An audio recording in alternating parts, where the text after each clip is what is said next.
south of province of Santa Fe, Argentina on March 8, 2024.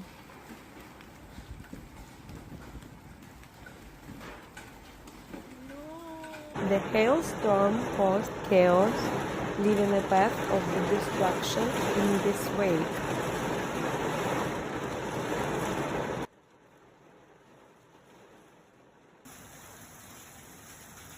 Reports emerged of damaged vehicles in Rosario, also in the province of Santa Fe, Argentina, as a result of the intense hailstorm.